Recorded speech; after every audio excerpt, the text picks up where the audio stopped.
Assalamu alaikum students.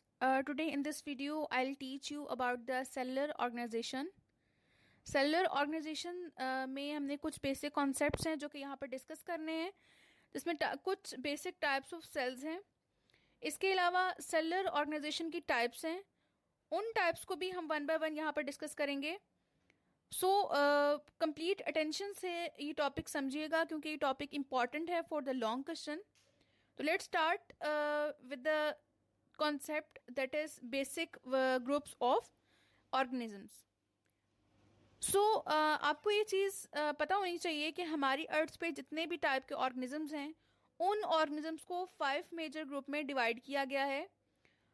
और वो 5 major groups कौन कौन से हैं? Prokaryotes, प्रोटिस्ट्स, fungi, plants and animals. ये पांचों टाइप के ऑर्गेनिजम्स जो हैं इनके नाम अच्छे तरीके से आप लर्न करोगे.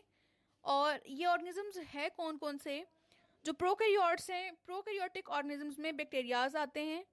प्रोटिस्ट जो हैं, प्रोटिस्ट वो ऑर्गेनिजम्स होते हैं कि जो यूकैरियोट्स भी हैं और वो यूनिसेलुलर भी होते हैं, यानी उनमें प्रोमिनेंट न्यूक्लियस भी होता है और साथ ही साथ वो एक सेल पर कंसिस्ट कर रहे होते हैं.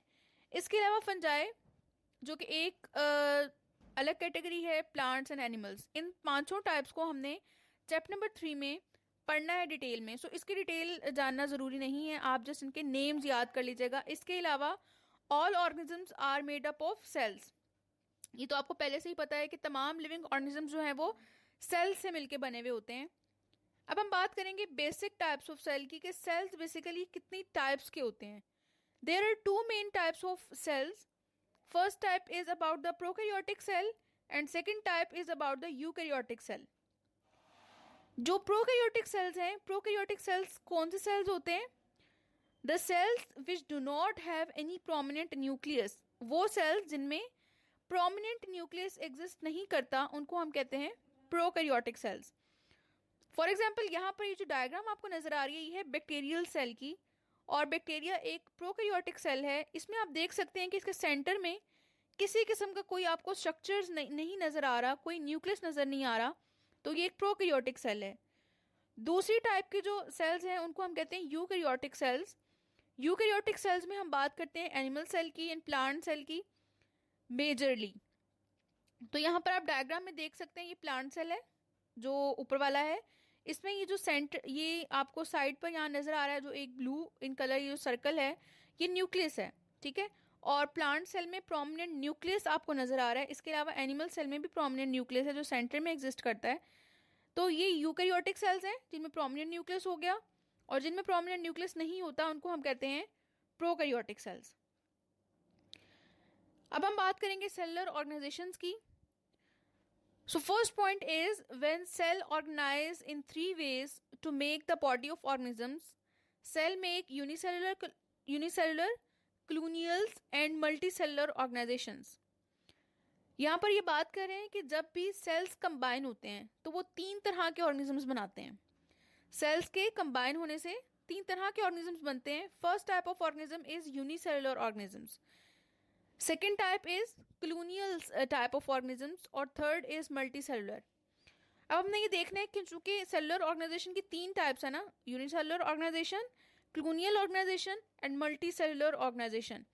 तो इन तीनों टाइप में जो ऑर्गेनिजम्स एग्जिस्ट करेंगे हम उनको साथ ही साथ रेलिवेंटली, जैसे यहाँ पर हम कहेंगे यूनिसेलुलर ऑर्गेनाइजेशन में जो ऑर्गेनिजम्स हैं उनको हम कहेंगे यूनिसेलुलर ऑर्गेनिजम्स.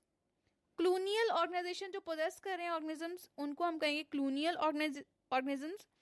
और जिन ऑर्गेनिजम्स में मल्टीसेलुलर ऑर्गेनाइजेशन है उनको हम कहेंगे multicellular organisms. So let's move toward the types. First type is unicellular organisation. So आपने यूनिसेलुलर वर्ड पे थोड़ा सा गौर करना है. यूनी मीन होता है 1 एंड सेलुलर मीन सेल. तो यूनिसेलुलर ऑर्गेनाइजेशन क्या है?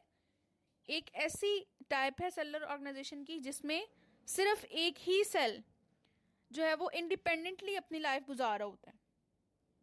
इसमें मुख्तलिफ सेल कंबाइन नहीं होते बल्कि एक ही सेल पूरी ऑर्गेनिज्म की लाइफ जो है वो बना रहा होता है, और सारी की सारी जो लाइफ एक्टिविटीज हैं वो एक ही सेल कर रहा होता है. फॉर एग्जाम्पल अगर आप यहाँ पर देखें डायग्राम्स में, तो ये आपको टेक्स्ट बुक के अकॉर्डिंग ही डायग्राम्स हैं यहाँ पर। ये जो डायग्राम है ये अमीबा की डायग्राम है, ये पैरामीशियम की डायग्राम है, और ये यूग्लिना की डायग्राम है।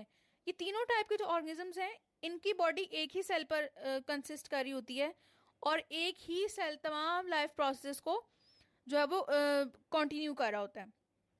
वट एवर वो प्रोसेस, डाइजेशन है, रेस्पिरेशन है, मूवमेंट है, किसी भी तरह की कोई भी जो है वो फंक्शन परफॉर्म हो रहा है तो वो एक ही सेल कर रहा है।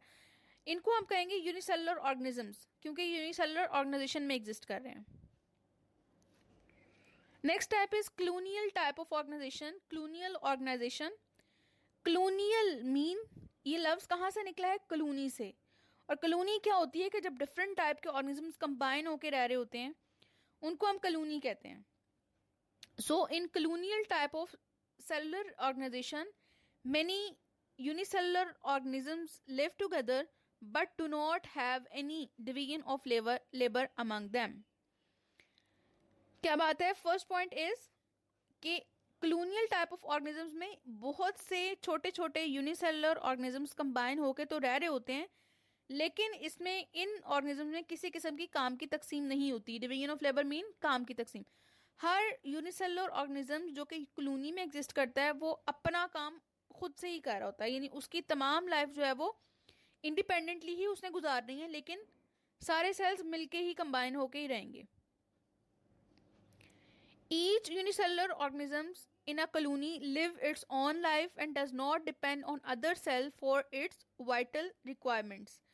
एक कॉलोनी में जितने भी ऑर्गेनिजम्स होंगे वो सारे ऑर्गेनिज्म अपनी लाइफ इंडिपेंडेंटली गुजारेंगे और दूसरे सेल्स पे डिपेंड नहीं करेंगे। अपनी बेसिक रिक्वायरमेंट्स हैं उनके लिए, जैसे फूड होगी, ठीक है, गैसेस एक्सचेंज के लिए, वो अपना काम खुद ही करेंगे, वो दूसरे सेल्स पे डिपेंड नहीं करेंगे। अब इसकी जो मैं आपको सारी डिस्क्रिप्शन यहाँ पर दी है, इसका क्या मतलब है, इसके हम एज ए एग्जाम्पल देख लेते हैं।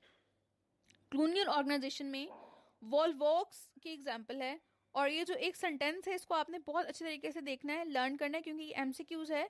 वॉल्वॉक्स इज अ ग्रीन अलगा फाउंड इन वाटर। वॉल्वॉक्स जो है ये अलगे की कैटेगरी में आता है और ये वाटर में एग्जिस्ट कर रहा होता है। वाटर की सरफेस पे ग्रीन कलर की जो है वो एक लेयर नजर आ रही होती है जो कि बेसिकली अलजी होती है। सो वॉल्वॉक्स जो है ये भी एक ग्रीन अलजा ही होता है, और इसमें क्या है कि बहुत से वॉल्वॉक्स सेल मिलकर एक कॉलोनी बना रहे होते हैं। सही।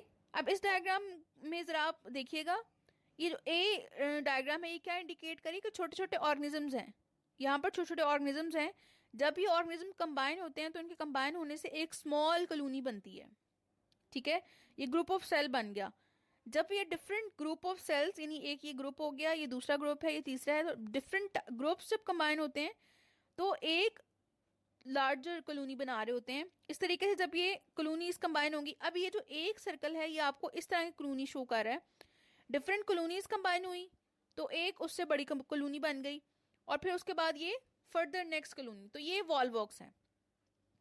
अब इसमें आप देख सकते हैं कि यूनिसेलुलर ऑर्गेनिज्म से ही कंबाइन होना स्टार्ट हुए सेल, और उसके बाद फाइनली जो है वो एक बहुत बड़ी कॉलोनी बना दी।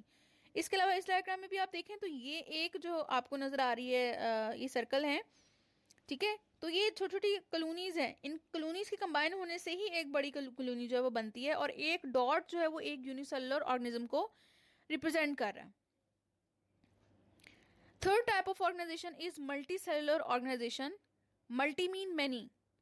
सो मल्टी सेलुलर ऑर्गेनाइजेशन क्या है कि इस ऑर्गेनाइजेशन में जितने भी तरह के ऑर्गेनिजम्स होंगे उन ऑर्गेनिजम्स की बॉडी बहुत से सेल से मिलकर बनी हुई होगी, और उन ऑर्गेनिजम्स में प्रॉपर ऑर्गन्स भी एग्जिस्ट करेंगे, ऑर्गन सिस्टम्स भी होंगे, टिश्यूज भी होंगे। जैसे कि आप एग्जांपल देखें, यहाँ पर फ्रॉग है और मस्टर्ड प्लांट, यानी जो सरसों का पौधा होता है उसको मस्टर्ड प्लांट कहते हैं। तो इन दोनों एग्जाम्पल्स तो आप लोग फेमिलियर ही हैं क्योंकि ये कॉमन एग्जाम्पल्स हैं और सबने जो है वो देखा भी होगा इसको। तो अब इसमें आप देखें कि फ्रॉग की अगर हम बात करें in the case of animals, तो फ्रॉग में क्या है, इसकी बॉडी बहुत से सेल से मिलकर बनी हुई है, तो इसकी बॉडी में बहुत से ऑर्गन भी एग्जिस्ट करते हैं, ऑर्गन सिस्टम्स भी हैं।